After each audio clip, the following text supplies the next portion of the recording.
Howdy, I'm Grey Pilgrim.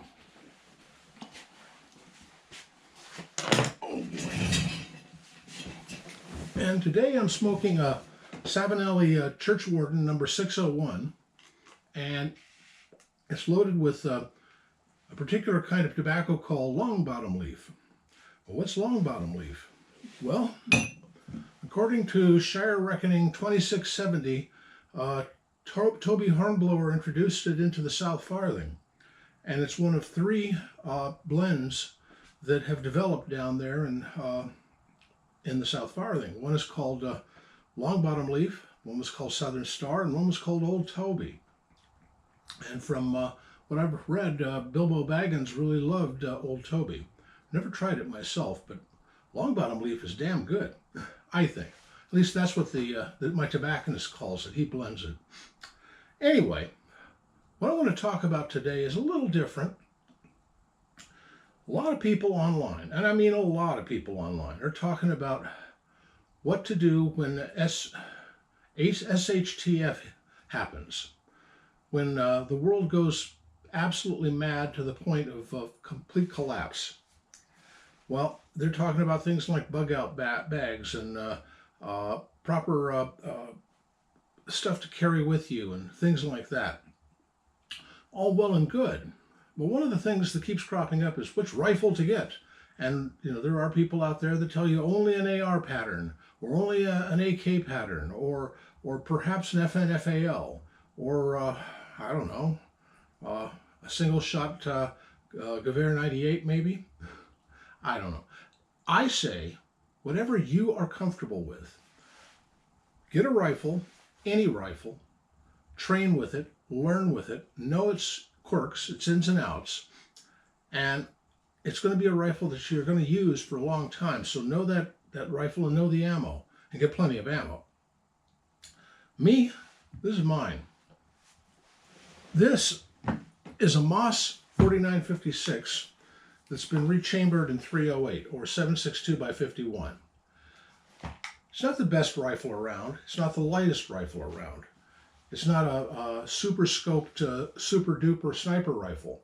What it is a good quality battle rifle in 10 rounds.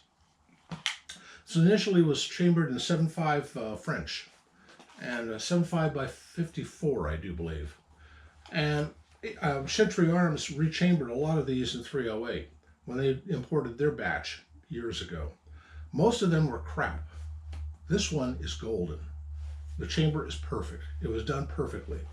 And it shoots like a dream. I don't know why, but I can hit fist-sized targets at 100 yards with this thing. Just over iron sights. And that's the thing. I don't have a single scope rifle in here. I never used a scope rifle hunting. I never thought it was that great an idea. I mean, if I can't reach out and touch a deer, I don't plan on harvesting it. Period. But as you know, I know a little bit about guns. I have a few of them. And I like military surplus. I mean, I would suggest personally, this is a good rifle. Another one would be the SKS. It's in 7.62 by 39, but it's also a 10-round battle rifle. There are others out there. FN49, the FNFAL, the G3, or any variant thereof. I would suggest anything like a Smelly or any Enfield, any Mauser, a Springfield, a 1917 even, all of which I have. But I don't shoot them the way I've shot this one. I don't understand why, but this one and I seem to get along very, very well. Thing about having a bug-out bag, I bugged out years ago. I am in my stronghold or my freehold here. I'm out in the country, not way out in the country. I'm within a few steps of civilization if necessary. The smallest town is about 8 miles away. City is about 44 miles away. But in the event of balloon goes up, I know that some of my family and a few friends will probably be out here setting up shop. This is what they know as their sanctuary. We know how to take care of our own out here. And I know how this works. I know how this particular rifle works. I know it intimately. And I will, if you try to come and you need to repel borders with something, this is what I'm using. It works. And any machine that just works, I don't mess with. I don't put gimshaws on it or fancy scopes or any of that stuff. This is already on this side. If you can get it, it's kind of expensive. There's a mount for a rail here for picking up a scope that was developed by the French. And I've seen them on eBay, but I've decided I don't really need it.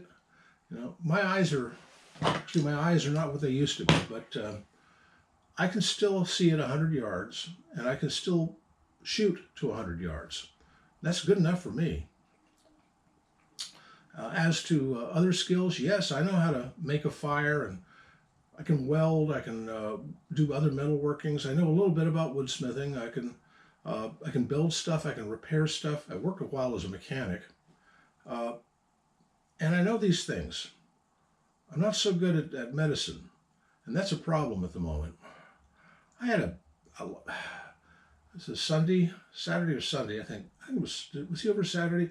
Anyway, this weekend, the Czar's tailor came over, and he and I committed dire woe on some poor, unsuspecting logs in my woodpile with evil gunses. We just had a fun time plinking. Good times around for all. Well, anyway, I guess it was the next night, I decided I was going to have a beefsteak for dinner, so I looked in the freezer, and I found a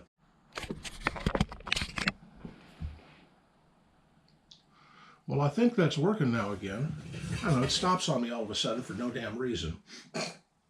Anyway, I was saying I was making a steak, and it said boneless. Well, it had a bone in it, and I didn't realize it, and I chomped down on it, and I broke a molar. Called around for a dentist to try and patch me up, and I've got an appointment for a month from today. Honestly, if the emergency is here, the 911, send somebody quick. Yes, sir, we'll send the morgue right out, the morgue wagon right out to meet you. That's about it. You cannot expect any kind of emergency care from today, so why expect it when the balloon goes up? This has got a nasty break on it, and it's razor sharp, and I'm afraid it's going to cut my tongue, but if I'm careful. I have another idea, which is I have some black powder lube I've made. I use buffalo tallow and beeswax, and I can just pack it full of that a couple of times a day, and it won't bother me so much. Which reminds me, I got to go get some of it. It's sitting in the house. It usually sits out here, but I took it in the house for medicinal reasons.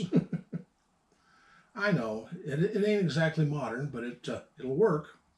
And that's the thing. When you're worried about balloon goes up, it's will it work? What will work in a pinch? What will get you through? Know your options. Be aware of your surroundings. Be aware of your environment.